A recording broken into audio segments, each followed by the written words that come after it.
Allahumma salli wa sallim. Bismillahirrahmanirrahim. Assalamualaikum warahmatullahi wabarakatuh. Alhamdulillah rabbil alamin. Wa asyhadu an la ilaha illallah waliyus salihin.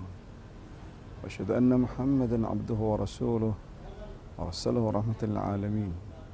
Allahumma salli ala Muhammad wa ala ali Muhammad kama sallaita ala Ibrahim wa ala ali Ibrahim fil alamin innaka Hamidum Majid. Amma ba'd. يقول جل وعلا في القرآن الكريم بسم الله الرحمن الرحيم والعصر إن الإنسان لفي خسر إلا الذين آمنوا وعملوا الصالحات وتواصوا بالحق وتواصوا بالصبر. وقال نبينا محمد صلى الله عليه وسلم اغتنم خمسا قبل خمس إلى آخر الحديث. وكما قال نبينا محمد صلى الله عليه وسلم. عاشر المسلمين, para pemirsa yang dirahmati Allah Subhanahu wa taala. Melihat pada konteks ayat Al-Qur'an surah Al-Asr, Allah yang Maha Mulia bersumpah dengan masa. Para ulama mengatakan bukti kasih sayang Allah, kelembutan Allah, kecintaan Allah, rahmannya Allah, rahimnya Allah kepada hamba yang beriman, diingatkan betapa pentingnya waktu dalam kehidupan manusia. Sehingga Allah yang Maha Kuasa, makhluknya yang bernama masa, ia bersumpah dengan masa, membuktikan kepada kita manusia yang beriman bahwasanya Allah mengingatkan kita agar jangan buang-buang waktu, jangan melehah-lehahkan waktu, namun konsistenlah kamu dengan waktu. Pergunakan waktu dalam hidupmu sebaik-baiknya, karena orang-orang yang menghargai waktu, merekalah orang yang berjaya, sukses dunia dan akhirat. Pada ayat ini Allah mengingatkan kita betapa pentingnya waktu dalam kehidupan manusia.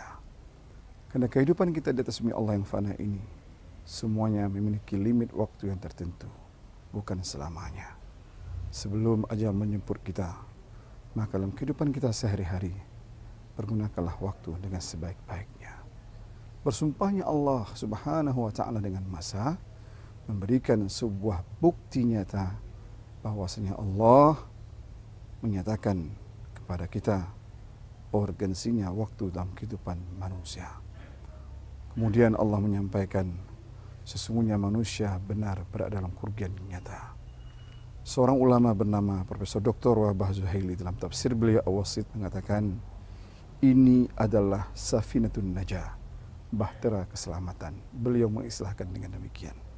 Artinya, tiga hal yang dikandung oleh ayat ini memperhatikan kepada manusia agar mereka sungguh-sungguh mengerjakan amal-amal kebajikan selama hidup agar mereka selamat dunia dan bahagia akhirat.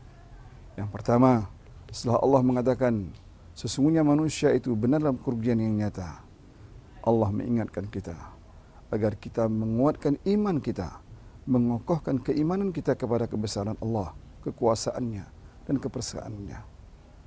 Kemudian lahirlah daripada keimanan itu yang disebut dengan samaratul amal, itu amal-amal saleh.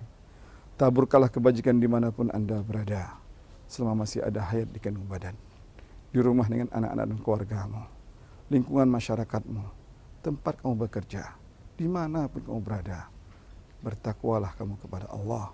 Artinya taburkanlah kebaikan dimanapun, kapanpun, saat engkau diberikan kesempatan oleh Allah Subhanahu wa taala.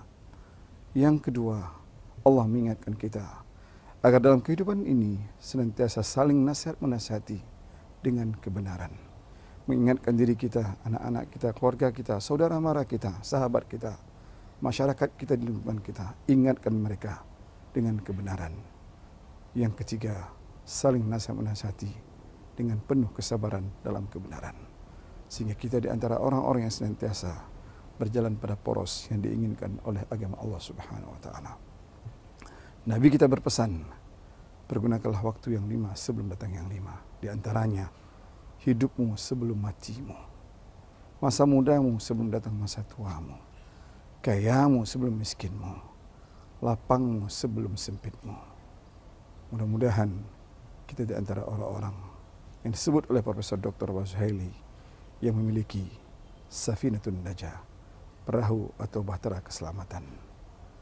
Ma'asyiral muslimin, para pendengar dan pemirsa dimanapun Anda berada, mari dengan seksama kita menyikapi hidup ini dengan penuh siaga, penuh perhatian, sehingga kita bukan di antara orang-orang yang buang-buang waktu dalam kesempatan hidup yang diberikan Allah Subhanahu wa taala.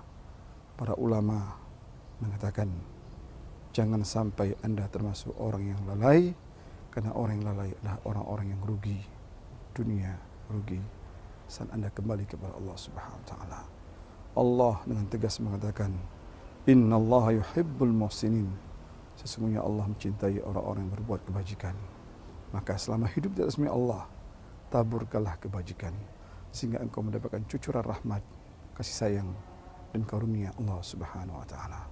Mudah-mudahan tausiah singkat pada kesempatan ini menjadikan kita di antara orang-orang yang selalu ingat kepada Allah dan ingat akan kesempatan hidup yang telah diberikan oleh Allah Subhanahu wa taala.